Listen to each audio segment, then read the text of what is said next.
श्लोक बेटा, बेटा सच कहूं तो मुझे भी ये सब अच्छा नहीं लगता।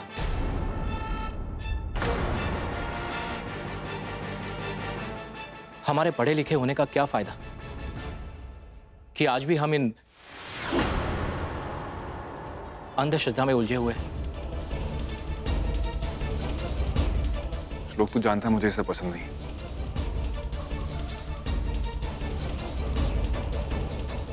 कब तक बंधे रहेंगे इन परम?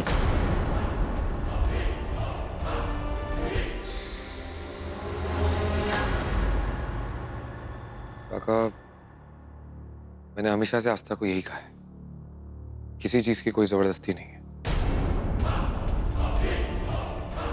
जो करना है वो कर सकते हैं। ये क्या बोल रहे हो तुम?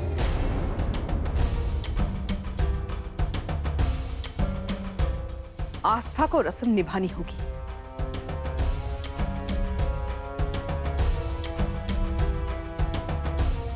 उसके पास और कोई रास्ता नहीं है।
तुम्हारी हिम्मत कैसे हुई पूजा की थाल फेंकने की?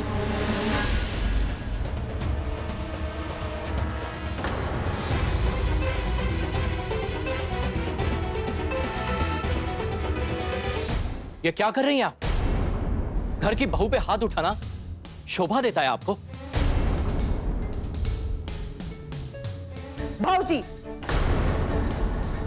मैंने आपसे कई दफा कहा है, मेरी गृहस्थी के बीच में आप ना बोले तो बेहतर होगा।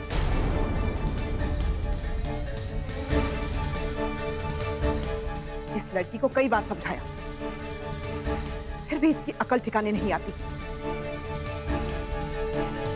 मुझे अच्छी तरह से पता है इसको घर के तौर तरीके कैसे सिखाने हैं। अगर आपको इस सब से दिक्कत है तो आप बेझिझक यहाँ से जा सकते हैं।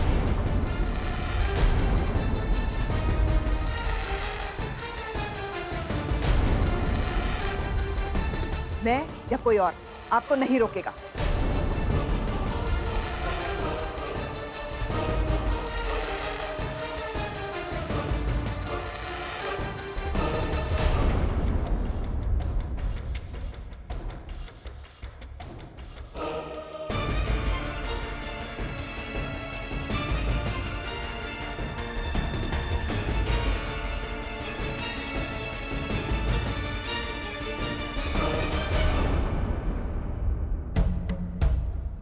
तुम्हारी हर गलती को अनदेखा किया है मैंने, लेकिन इसका मतलब ये नहीं कि तुम अपनी मनमानी करो। आज जो कुछ भी हुआ मुझे हरगिज बर्दाश्त नहीं है। सालों से चली आई परंपरा को तुम्हें निभाना ही पड़ेगा। सासूबाई, मेरी नजर में एक मर्द और एक औरत दोनों का दर्जा एक समान है, ना कोई छोटा ना कोई बड़ा। इसलिए मैंने जो कुछ भी किया मेरे हिसाब से गलत नहीं था।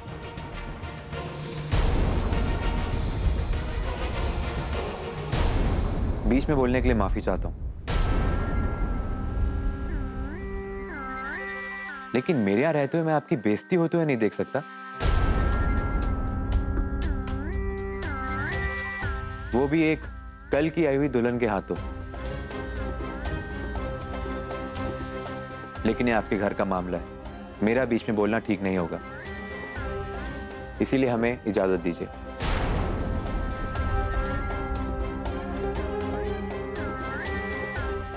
चलो ज्योति। जावेद बापू, इस तमाशे के लिए मैं आपसे माफी चाहती हूँ। नहीं सासू भाई, इसमें आपकी कोई गलती नहीं। मैं सिर्फ इतना कहना चाहता हूं कि जिस तरह ज्योति को आपने सर्वगुण संपन्न बनाया है, उसी तरह आस्था को भी बड़ों का लिहाज करना सिखा दीजिए।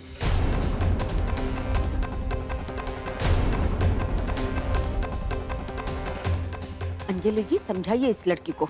अगर आप नहीं सिखा सकती ना तो मेरे घर भेज दीजिए। अच्छा अच्छों की बोलती मैं बंद कर देती हूँ।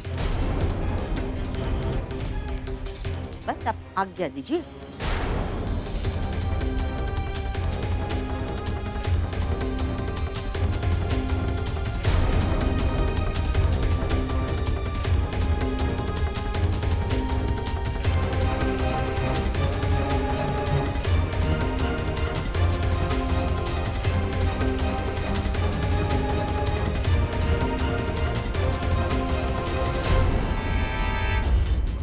आज तक हमें किसी की वजह से इतना अपमानित नहीं होना पड़ा है।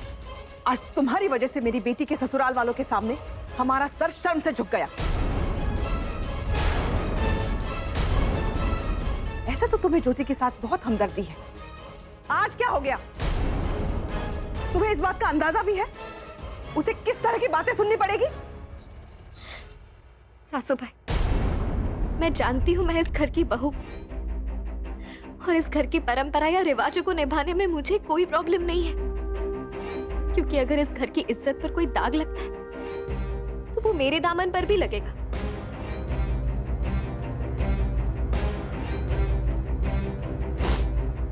मैं ये भी जानती हूँ कि अपने पति के लिए प्यार और सम्मान के साथ कुछ करना अच्छी बात होती है, लेकिन ये पति पूजन करने में मेरा मन ही नहीं है, तो मैं अपने मन के विरुद्ध जाके ये पूजा क्यों करूं? 21वीं सदी में जी रहे हैं हम लोग, और मेरे आई बाबा ने मुझे हमेशा यही सीख दी है कि पति और पत्नी दोनों का दर्जा एक समान होता है। अर्धनारीश्वर की कल्पना की गई है। अपना ज्ञान अपने पास ही रखो। तुम क्या सोचती हो क्या नहीं, मुझे कोई फर्क नहीं पड़ता। तुम्हें यह पति पूजन करना होगा, मतलब करना होगा। मुझे और बहस नहीं करनी है, समझ ला? बाबा, बाबा आप ही समझाइए ना सासूबाई को। ये सब कुछ गलत है, हमारे धर्म के खिलाफ।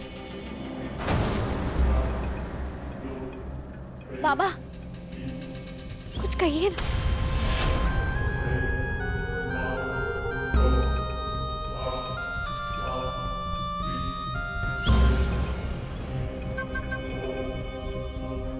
तुम्हारी कही हुई हर बात सही है बेटा।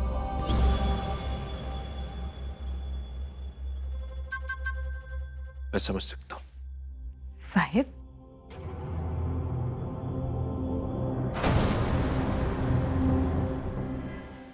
बेटा, कुछ परंपराएं हमारे यहां सदियों से चली आ रही हैं।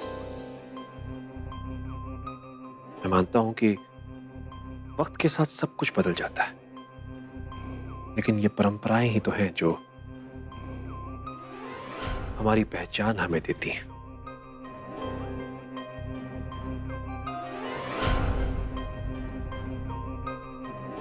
ये परंपरा हमारे पूर्वजों की देन है। इनका निरादर करना भी उचित नहीं है। ठीक कह रहा हूं ना?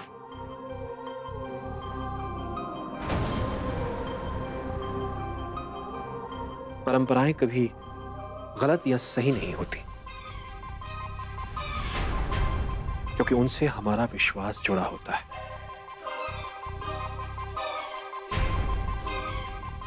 तुम्हारे घर में यह परंपरा नहीं बनाई जाती। अपनी जगह तुम सही हो और ये अपनी जगह।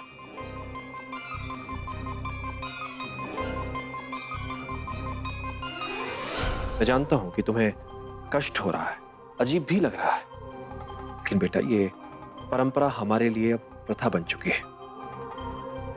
और इस प्रथा को हम बरसों से अपनी आजी, अपनी आई, अपनी काकी, सबको निभाते हुए देखते आ रहे हैं।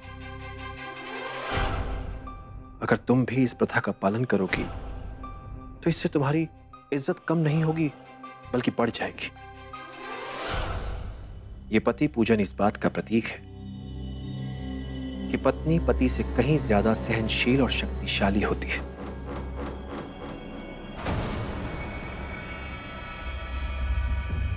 लेकिन बेटा, मैं तुम पर किसी भी तरह का कोई दबाव नहीं डालूंगा।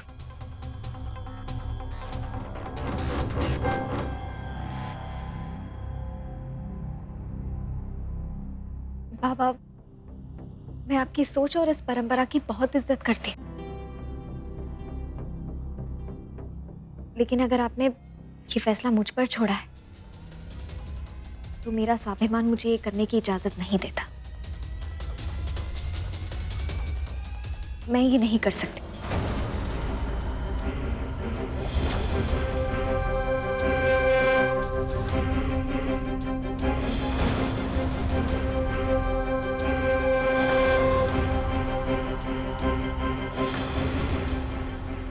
I'm sorry.